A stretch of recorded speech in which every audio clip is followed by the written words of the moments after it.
जय हिंद दोस्तों, आप लोगों का स्वागत है हमारे यूट्यूब चैनल सीजीपीएससी और सजीव व्यापम पर। दोस्तों, आज की इस वीडियो में 30 महत्वपूर्ण प्रश्न लेकर आया गया है जो कि जीव विज्ञान के चैप्टर बायोमोलिक्यूल्स और कोशिका विभाजन से है वो लिया गया है। सेल डिवीजन है उसमें से जो 30 महत्वपूर्ण क्वेश्चन है वो लाया गया है। बायोमोलिक्यूल से 15 क्वेश्चन और 15 क्वेश्चन है आपका जो कोशिका का विभाजन है ना? कोशिका चक्र और कोशिका का जो विभाजन है उसमें से 15 क्वेश्चन है वो लाया गया। तो हमारे साथ लास्ट तक बने रहेगा, इस वीडियो को अंत तक देखिएगा। ये जो आगामी भर्ती है दोस्तों, प्रयोगशाला तकनीशियन का एग्जाम होगा HELT 2024, उसके दृष्टिकोण से बहुत ही ज़्यादा महत्वपूर्ण है। न्यू पैटर्न के आधार पर है, जो एक्सपेक्टेड क्वेश्चन है उन सब क्वेश्चन को मैं करा रहा हूँ। तो हमारे साथ बनकर इस वीडियो को लास्ट तक देखिएगा और वीडियो पसंद आएगा दोस्तों तो ज़्यादा से ज़्यादा लोगों तक शेयर करिएगा। तो चलिए, और इसका पीडीएफ प्राप्त करने के लिए दोस्तों हमारे जो टेलीग्राम का चैनल का लिंक है वो डिस्क्रिप्शन बॉक्स में डाल दिया गया, तो आप वहां से जुड़ सकते हैं और हमारे टेलीग्राम चैनल से जुड़ने के बाद इसका पीडीएफ है वो प्राप्त कर सकते हैं। तो चलिए, पहला प्रश्न की ओर है वो बढ़ते हैं। पहला प्रश्न है, बायोमोलिक्यूल्स में का टॉपिक क्या है? सेल्यूलोज किसका बना होता है? ग्लूकोज का, सुक्रोज का, फ्रक्टोज का या फिर राइबोज का? तो जो आपका सेल्यूलोज है दोस्तों वो किसका बना होता है? तो इसका जो करेक्ट आंसर होगा दोस्तों वो हो जाएगा आपका ऑप्शन ए है वो बिल्कुल सही हो जाएगा दोस्तों। यहाँ पर जो सेल्यूलोज है वो ग्लूकोज का है बना होता है। दूसरा क्वेश्चन है दोस्तों, गन्ने के रस के जल अपघटन से क्या प्राप्त होता है? Glucose plus galactose, option B में है ग्लूकोज प्लस फ्रक्टोज, सी में है ग्लूकोज प्लस सुक्रोज या फिर ग्लूकोज प्लस माल्टोज। तो यहाँ पर गन्ने का जो रस है दोस्तों उसका जब जल अपघटन है किया जाता है तो क्या चीज है वो प्राप्त होता है ना? तो इसका जो करेक्ट आंसर होगा दोस्तों वो हो जाएगा आपका ऑप्शन बी है वो बिल्कुल सही हो जाएगा। ग्लूकोज और प्लस फ्रक्टोज दोनों है दोस्तों जल अपघटन के पश्चात है गन्ने के रस से वो प्राप्त होते हैं। चलिए, अगला प्रश्न है, तीसरे नंबर का जो क्वेश्चन है उसको देखते हैं। बात करते हैं, अधिकतम क्षारीय अमीनो अम्ल कौन सा है? आर्जिनिन, हिस्टिडीन, ग्लाइसिन या फिर ग्लूटामिन? तो यहाँ पर अधिकतम क्षारीय अमीनो अम्ल है वो कौन सा है दोस्तों? इसमें से कौन सा ऑप्शन है सबसे ज्यादा अमीनो अम्ल है वो देता है? तो इसका जो करेक्ट आंसर होगा दोस्तों वो हो जाएगा आपका ऑप्शन ए है वो बिल्कुल सही हो जाएगा। अधिकतम क्षारीय अमीनो अम्ल है वो आर्जिनिन है वो देता है। चौथा नंबर का क्वेश्चन है, भिंडी में पाए जाने वाले म्यूसिलेज में क्या पाए जाते हैं? म्यूसिलेज में क्या पाया जाता है दोस्तों? गैलेक्टोज, मैनोज, ए एवं बी दोनों या फिर लैक्टोज? तो इसका जो करेक्ट आंसर है दोस्तों वो क्या हो जाएगा? भिंडी में पाया जाने वाला जो म्यूसिलेज है वो पाए जाते हैं किस में पाए जाते हैं? तो इसका जो करेक्ट आंसर होगा दोस्तों वो हो जाएगा आपका गैलेक्टोज भी पाया जाता है और मैनोज भी पाया जाता है। दोनों है क्या? आपका ऑप्शन सी है वो बिल्कुल सही हो जाएगा। यहाँ पर ए एवं बी दोनों, गैलेक्टोज और मैनोज दोनों है उसमें म्यूसिलेज है वो पाए जाते हैं किसमें? भिंडी में पाए जाने वाले जो म्यूसिलेज है वो गैलेक्टोज है और मैनोज है ना? तो इस प्रकार से आपका ऑप्शन सी है वो बिल्कुल करेक्ट हो जाएगा। चलिए, अगला प्रश्न की ओर है वो बढ़ते हैं। अगला प्रश्न है 5वें नंबर का, किस विधि के द्वारा असंतृप्त वर्षीय अम्ल को संतृप्त वर्षीय अम्ल में बदला जाता है? हाइड्रोजिनेशन, डिहाइड्रोजिनेशन, हाइब्रिडाइजेशन या फिर पॉलीमेराइजेशन? तो किस मेथड के द्वारा है दोस्तों? यहाँ पर है जो असंतृप्त वर्षीय अम्ल है ना, अनसैचुरेटेड फैट्स है, फैट एसिड है, उसको सैचुरेटेड वर्षीय अम्ल में है वो क्या किया जाता है? बदला जाता है। तो किस मेथड के द्वारा किया जाता है? तो इसका जो करेक्ट आंसर होगा दोस्तों वो हो जाएगा आपका ऑप्शन ए है वो बिल्कुल सही हो जाएगा दोस्तों। यहाँ पर है हाइड्रोजिनेशन के माध्यम से जो असंतृप्त वर्षीय अम्ल है उसको संतृप्त वर्षीय अम्ल में है वो बदला जाता है। छठवां नंबर का क्वेश्चन है, वायरस क्या होते हैं? वायरस एक प्रोटीन होते हैं या फिर वायरस एक न्यूक्लियो प्रोटीन होते हैं या फिर न्यूक्लिक अम्ल होते हैं या फिर उपयुक्त में से कोई नहीं होते? तो वायरस होती क्या चीज है दोस्तों? तो यहाँ पर वायरस का इसका जो करेक्ट आंसर होगा दोस्तों वो हो जाएगा आपका ऑप्शन बी है वो बिल्कुल सही हो जाएगा दोस्तों। वायरस क्या होते हैं? न्यूक्लियो प्रोटीन होते हैं। न्यूक्लियो प्रोटीन होने का क्या है दोस्तों? वायरस है उसमें सिर्फ आरएनए है वो पाया जाता है ना? जो सही, तो वायरस ये है कि संयोजक कड़ी के रूप में जाना भी जाता है दोस्तों। जीवों के लिए संयोजक कड़ी के रूप में भी जाना जाता है आरएनए की प्रेजेंस की वजह से। इस वजह से ये न्यूक्लियो आरएनए के प्रेजेंस की वजह से ये न्यूक्लियो प्रोटीन है वो कहलाते हैं वायरस। ये निर्जीव अवस्था में भी रहते हैं और जैसे ही सजीव माध्यम मिल जाते हैं तो वो क्या हो जाता है? संवहन करने के बाद वहां पर से अपना वृद्धि ग्रोथ है वो करना स्टार्ट कर देता है और वो सजीव अवस्था में आ जाता है। नहीं तो ये अगर बाहरी में समय में है तो वो निर्जीव अवस्था में भी है वो रह जाता है। इसी वजह से जो वायरस होता है उसको संयोजक कड़ी के नाम से भी है वो जाना जाता है।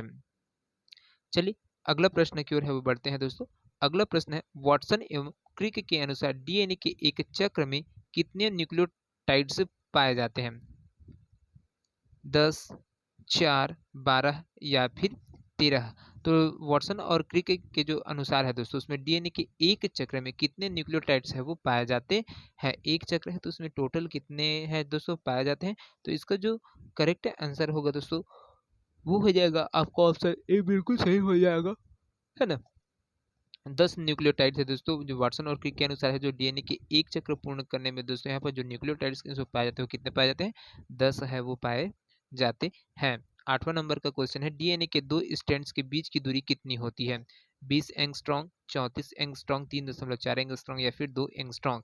यहाँ पर जो डीएनए होता है दोस्तों, है ना, ये ऐसा रहता है, ऐसे आया रहता है ना। तो ये 5 डेज सिरा है और ये 3 डेज सिरा है ना। तो ये दोनों के बीच में जो ये गैप होता है, दोनों स्टैंड है के बीच में, ये वाला स्टैंड और ये वाला दो स्टैंड है, तो उसके बीच की कितनी दूरी होती है, यहाँ से यहाँ की जो दूरी होती है कितने एंगस्ट्रॉन्ग है वो होता है। तो उसको पूछे गए, तो यहाँ पर इसको जो करेक्ट आंसर होगा दोस्तों वो हो जाएगा आपका ऑप्शन ए है वो बिल्कुल सही हो जाएगा। 8वां नंबर का क्वेश्चन डीएनए के दो स्टैंड के बीच की दूरी कितनी होती है? तो 20 एंगस्ट्रॉन्ग होती है दोस्तों यहाँ पर, है ना। तो ये ऐसा रहता है, उसमें आपको देखना है ना यहाँ पर ऐसा। तो यहाँ पर यहाँ से यहाँ की जो दूरी है ना, दोनों स्टैंड है, एक स्टैंड ये हो गया और एक स्टैंड ये हो गया, तो दोनों के बीच की दूरी होते हुए कितना होता है दोस्तों? 20 एंगस्ट्रॉन्ग है वो होता है। है ना। तो इसको ध्यान में रखिएगा, बहुत ही महत्वपूर्ण क्वेश्चन है। इस प्रकार के क्वेश्चन आप लोगों को देखने को मिल सकते हैं क्योंकि इस टॉपिक से जो डीएनए वाला संरचना है ना, डीएनए की संरचना है उसमें ऐसे क्वेश्चन है, वो पिछले एग्जाम हुआ था 25-15 है ना, 25 अगस्त को, उसमें है वो पूछा गया था, उसके आधार पर ही ये सब क्वेश्चन है वो आपके बीच में है वो लाया जा रहा है ना। अगला क्वेश्चन है दोस्तों, सिस्टीन अमीनो अम्ल युक्त प्रोटीन की तृतीयक संरचना प्राप्त होती है कोवेलेंट बंध द्वारा, कोवेलेंट एवं डाइसल्फाइड बंधों के द्वारा, अमीनो अम्ल के बीच पेप्टाइड बंध द्वारा या फिर वॉन्डर वॉल्स बल द्वारा या फिर आयनिक बंध के द्वारा? तो यहाँ पर पूछा गया दोस्तों जो सिस्टीन है, अब सिस्टीन अमीनो अम्ल युक्त जो प्रोटीन की जो तृतीयक संरचना होती है वो किससे प्राप्त होता है और किससे है वो बंधा होता है, किसके द्वारा है बॉन्ड है वो रहता है, ये चीज पूछा गया है। तो इसका जो करेक्ट आंसर होगा दोस्तों वो हो जाएगा आपका ऑप्शन बी है दोस्तों, वो बिल्कुल सही हो जाएगा यहाँ पर, है ना। आपका ऑप्शन बी है कोवैलेंट एवं डाइसल्फाइड बंधों के द्वारा है दोस्तों। यहाँ पर जो सिस्टीन अमीनो अम्ल युक्त जो प्रोटीन होते हैं जिसकी जो तृतीयक संरचना होती है वो प्राप्त होती है यहाँ पर कोवैलेंट और डाइसल्फाइड बंधों के द्वारा वो प्राप्त होता है। चलिए अगला प्रश्न की ओर है वो बढ़ते हैं। अगला प्रश्न है एक ट्राइग्लिसराइड में पाए जाते हैं एक वसीय अम्ल एवं 3 ग्लिसरॉल, एक ग्लिसरॉल एवं 3 वसीय अम्ल, 3 वसीय अम्ल एवं 2 ग्लिसरॉल, 2 वसीय अम्ल एवं 2 ग्लिसरॉल या फिर एक वसीय अम्ल एवं एक ग्लिसरॉल? तो यहाँ पर जो ट्राइग्लिसराइड है दोस्तों उसमें क्या चीज़ पाया जाती है, क्या क्या चीज़ें पाया जाता है जो ऑप्शन में दिए गए उनके आधार पर, तो इसको आपको बताना है। तो इसका जो करेक्ट आंसर होगा दोस्तों वो हो जाएगा आपका ऑप्शन बी है वो बिल्कुल सही हो जाएगा। एक ट्राइग्लिसराइड है दोस्तों उसमें एक ग्लिसरॉल और 3 वसीय अम्ल है दोस्तों पाए जाते हैं। चलिए अगला प्रश्न की ओर है वो बढ़ते हैं। अगला प्रश्न है निम्न में से किस अमीनो अम्ल में सल्फर पाया जाता है? सिस्टीन में, वैलिन में, ल्यूसीन में या फिर लाइसिन में? तो किस में पाया जाता है दोस्तों, कौन सा अमीनो अम्ल है जिसमें सल्फर है वो पाया जाता है? सिस्टीन, वैलिन, ल्यूसीन या फिर लाइसिन? तो किस में पाया जाता है जो आपका सल्फर है वो पाया जाता है? तो इसका जो करेक्ट आंसर होगा दोस्तों वो हो जाएगा आपका ऑप्शन ए है वो बिल्कुल सही हो जाएगा। सिस्टीन है एक ऐसा अमीनो अम्ल है जिसमें सल्फर है वो पाया जाता है दोस्तों। चलिए अगला प्रश्न है उसको देखते हैं। 12वां नंबर का क्वेश्चन है एटीपी की खोज किसने है वो किया था दोस्तों? कार्ल लोमान ने किया था, लिपमैन ने किया था, फिर बॉमैन ने किया था या फिर ब्लैक मैन ने किया था? तो किसके द्वारा है दोस्तों एटीपी की खोज है वो किया गया था? एटीपी का बात आ गया है दोस्तों तो इसका पूरा नाम होता है एडिनोसिन ट्राई फॉस्फेट होता है ना, एडिनोसिन ट्राई फॉस्फेट। तो एडिनोसिन ट्राई फॉस्फेट की खोज है वो किसने किए थे? इसी के साथ में एडी एडीपी भी आता है ना, और ए एम पी है भी है आता है दोस्तों। ये तीन प्रकार से होते हैं आपका ए एम पी, एडीपी और एटीपी। तो एटीपी है एडिनोसिन ट्राइफॉस्फेट होता है, एडीपी है एडिनोसिन डाइफॉस्फेट होता है और एएमपी है वो एडिनोसिन मोनोफॉस्फेट होता है ना। तो यहाँ पर एटीपी की बात की गई तो उसकी खोज है वो किसने किया था? तो उसको है आपको बताते हुए चलना है।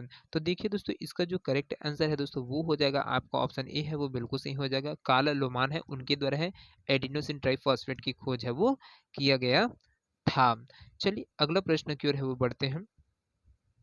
अगला प्रश्न है दोस्तों, किस आरएनए की संरचना क्लोवर लीफ के समान होती है? तो यहाँ पर कौन से आरएनए की संरचना है दोस्तों जो क्लोवर लीफ के समान होती है, उसकी संरचना? H N RNA, messenger RNA, या फिर ट्रांसफर आरएनए, या फिर आर राइबोज आरएनए, है ना? तो यहाँ पर कौन सा आरएनए है दोस्तों जिसकी संरचना है वो क्लोवर लीफ के समान होते हैं, क्लोवर लीफ के समान है वो होता है। तो इसको जो करेक्ट आंसर है दोस्तों वो हो जाएगा आपका ऑप्शन सी है, वो बिल्कुल सही हो जाएगा दोस्तों। जो जो ट्रांसफर आरएनए है ना? आरएनए का राइबोज न्यूक्लिक एसिड है ना? तो ट्रांसफर राइबोज न्यूक्लिक एसिड इसका पूरा नाम है। तो ये वाला हो जाएगा आपका, किसके समान होते हैं इनकी संरचना है वो क्लोवर लीफ के समान है वो होता है। तो अगला क्वेश्चन है दोस्तों, निम्न में से कौन प्रोटीन नहीं है? अल्फा एमाइलेज, नाइट्रोजिनेज, हिस्टिडीन, या फिर राइबोजाइम। तो यहाँ पर इसका जो करेक्ट आंसर है दोस्तों क्या हो जाएगा? यहाँ पर जो प्रोटीन नहीं है उसको पूछा गया दोस्तों। अल्फा एमाइलेज प्रोटीन नहीं बोला गया है, तो नाइट्रोजिनेज है, हिस्टिडीन है, या फिर राइबोजाइम है। तो कौन सा है दोस्तों जो यहाँ पर प्रोटीन नहीं है? तो इसका जो करेक्ट आंसर होगा दोस्तों वो हो जाएगा आपका ऑप्शन डी है, वो बिल्कुल सही हो जाएगा दोस्तों। यहाँ पर जो राइबोजाइम है वो एक प्रकार की प्रोटीन नहीं है। बाकी आपका एमाइलेज, नाइट्रोजिनेज और हिस्टिडीन ये सभी क्या है? प्रोटीन है, लेकिन आपका राइबोजाइम है वो प्रोटीन नहीं है। चलिए अगला प्रश्न की ओर है वो बढ़ते हैं। अगला प्रश्न है दोस्तों, न्यूक्लियोटाइड्स बने होते हैं, किसके बने होते हैं दोस्तों? जो न्यूक्लियोटाइड्स है वो किस किस चीज से मिलकर बना होता है? प्यूरिन, शर्करा और फॉस्फेट से। प्यूरिन, पायरिमिडीन और फॉस्फेट से। पायरिमिडीन, शर्करा तथा फॉस्फेट से, या फिर प्यूरिन या फिर पायरिमिडीन या शर्करा तथा फॉस्फेट से, है ना? तो यहाँ पर देखिए दोस्तों, जो आपका न्यूक्लियोटाइड्स है वो किस चीज के है वो बने होते हैं करके पूछे गए। तो इसका जो करेक्ट आंसर होगा दोस्तों वो हो जाएगा आपका ऑप्शन डी है, वो बिल्कुल सही हो जाएगा। प्यूरिन, पायरिमिडीन, शर्करा और फॉस्फेट, ये चारों चीजों से मिलकर दोस्तों आपका न्यूक्लियोटाइड्स है वो बने होते हैं। तो ये था दोस्तों 15 क्वेश्चन जो बायोमोलिक्यूल से जो इंपॉर्टेंट क्वेश्चन है, जो पूछे भी गए हैं एग्जामों में कई बार है ना?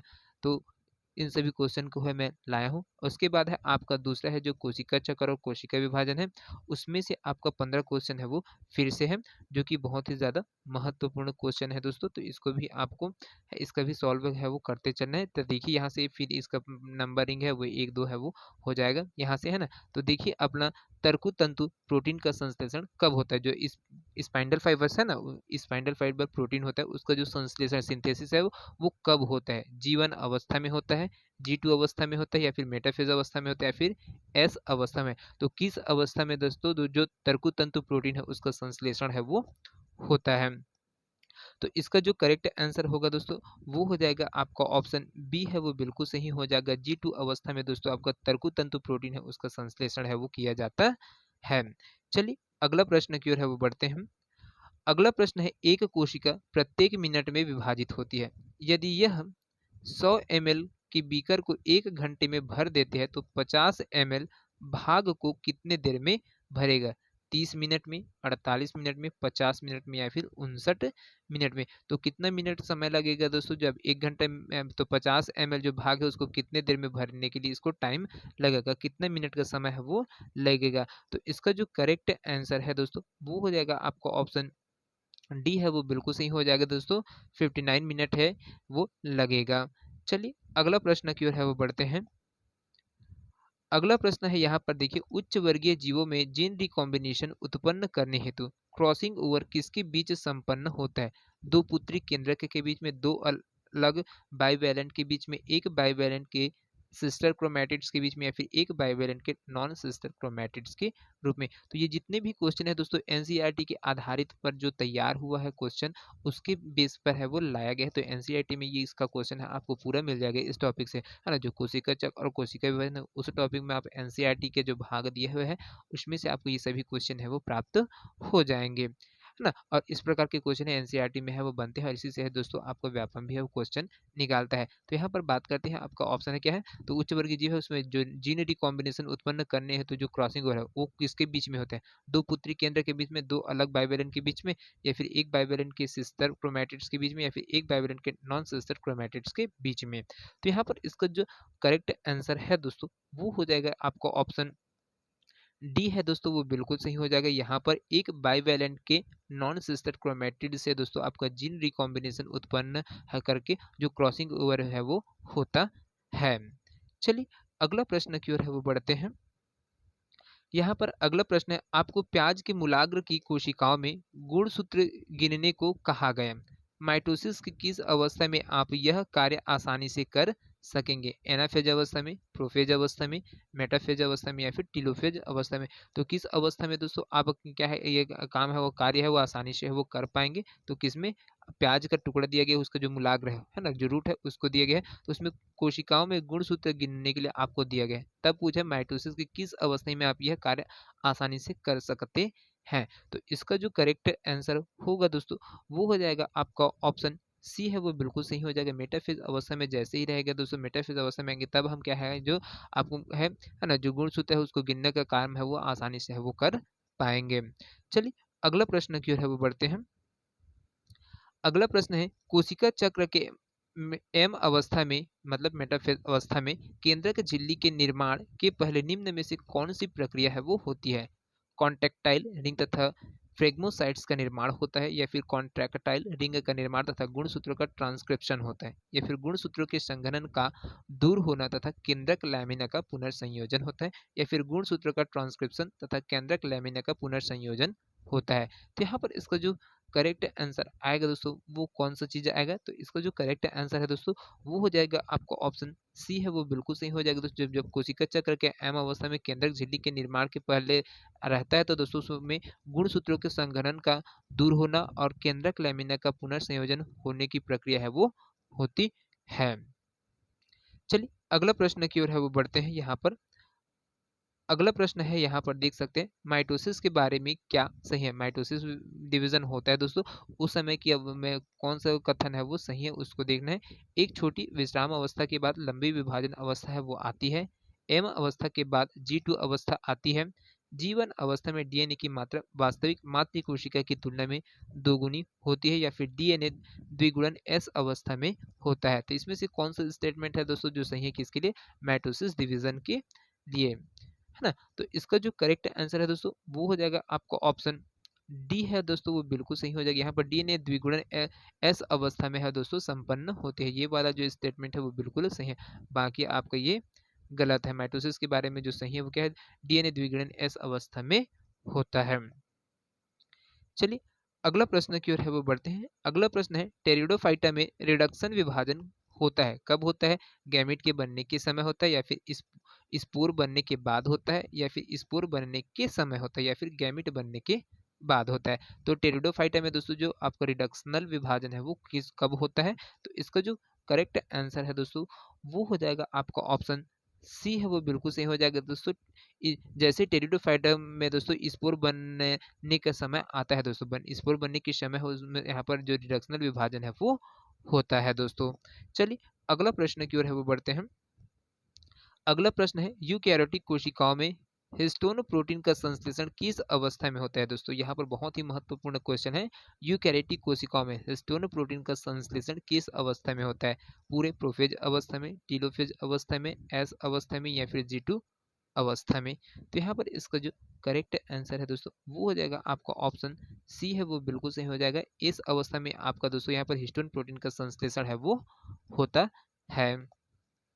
चलिए अगला प्रश्न की ओर है वो बढ़ते हैं दोस्तों। यहाँ पर देख सकते हैं किसके लिए सेंट्रोमियर आवश्यक होता है, ट्रांसक्रिप्शन के लिए, क्रॉसिंग ओवर के लिए, साइटोप्लाज्मिक क्लाइवेज के लिए, या फिर गुणसूत्र का ध्रुवों की ओर गति के लिए। तो यहाँ पर इसका जो करेक्ट आंसर है दोस्तों वो हो जाएगा आपका ऑप्शन डी है वो दोस्तों, वो बिल्कुल सही हो जाएगा दोस्तों। जो सेंट्रोमियर है गुणसूत्रों का ध्रुवों की ओर गति के लिए दोस्तों यहाँ पर सेंट्रोमियर है वो आवश्यक होता है। तो ये होता है दोस्तों आपका जो गुणसूत्र है वो इस प्रकार से रहता है, और ये जो बीच में रहता है दोस्तों इसको बोलते हैं सेंट्रोमियर, जिसमें ही आपका ये शेप में रहता है, दोनों क्रोमोसोम है वो रहते हैं। ये और ये वाला भाग है ना, ये अलग अलग अवस्था में रहता है, एल साइज में रहता है, जे साइज में रहता है, यू साइज में हो जाता है ना। तो ये अलग अलग अवस्थाओं में है वो रहता है। तो यहाँ पर है दोस्तों आपका जो गुणसूत्र के ध्रुवों की ओर गति के लिए दोस्तों यहाँ पर सेंट्रोमियर है वो अति आवश्यक होता है।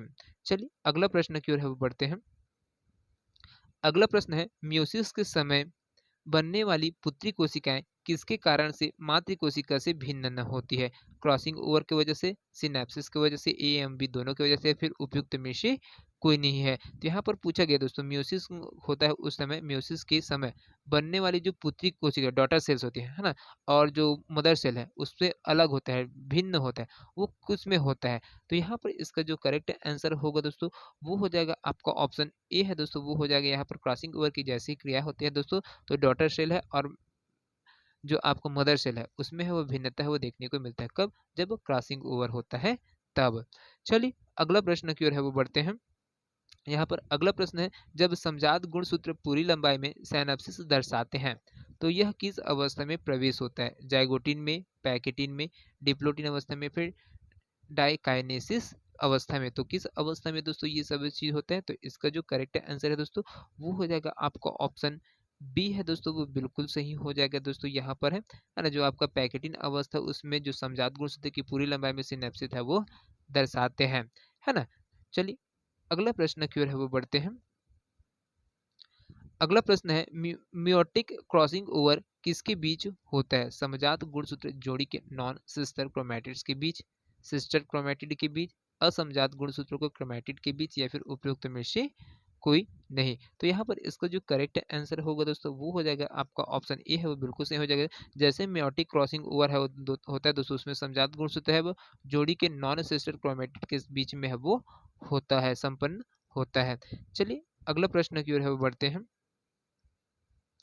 अगला प्रश्न है यहाँ पर, माइटोसिस के उस अवस्था का नाम बताइए जिसमें गुणसूत्र कोशिका के मध्य भाग में है वो स्थित होते हैं? एनाफेज अवस्था में, मेटाफेज अवस्था में, प्रोफेज अवस्था में, या फिर टीलोफेज अवस्था में। तो यहाँ पर इसका जो करेक्ट आंसर होगा दोस्तों वो हो जाएगा आपका ऑप्शन बी है वो बिल्कुल सही हो जाएगा दोस्तों। मेटाफेज अवस्था में है दोस्तों गुणसूत्र है वो कोशिका के मध्य भाग में है वो स्थित होते हैं। चलिए अगला प्रश्न की ओर है वो बढ़ते हैं। अगला प्रश्न है, देख सकते हैं यहाँ पर आपका, है ना, सेंट्रियोल का द्विगुणन किस अवस्था में होता है? इंटरफेज में, पूर्व प्रावस्था में, पूर्ण प्रावस्था में, या फिर अंत प्रावस्था में, या फिर अंतः टीलोफेज में। तो यहाँ पर इसका जो करेक्ट आंसर है दोस्तों वो क्या हो जाएगा? आपका ऑप्शन ए है दोस्तों, वो बिल्कुल सही हो जाएगा। सेंट्रियोल का जब द्विगुणन होता है दोस्तों वो इंटरफेज अवस्था में है वो होता है। चलिए अगला प्रश्न है, लास्ट क्वेश्चन है आज के सेशन का। G1 S तथा G2 किसकी उप अवस्थाएं होती है? इंटरफेज की, प्रावस्था की, मेटाफेज की, या फिर एनाफेज की। तो किस अवस्था की दोस्तों यहाँ पर G1 S और G2 है वो उप अवस्थाएं हैं वो कहलाती हैं? तो इसका जो करेक्ट आंसर होगा दोस्तों वो हो जाएगा आपका ऑप्शन ए है वो बिल्कुल सही हो जाएगा दोस्तों यहाँ पर, है ना। तो दोस्तों ये 30 प्रश्न आप लोगों को कैसा लगा हमें कमेंट करके अवश्य बताइएगा। साथ में वीडियो पसंद आया होगा दोस्तों तो इसको शेयर अवश्य करिएगा दोस्तों। तो दोस्तों चलिए मिलते हैं अगले वीडियो में, तब तक के लिए जय Hind, thank you so much दोस्तों।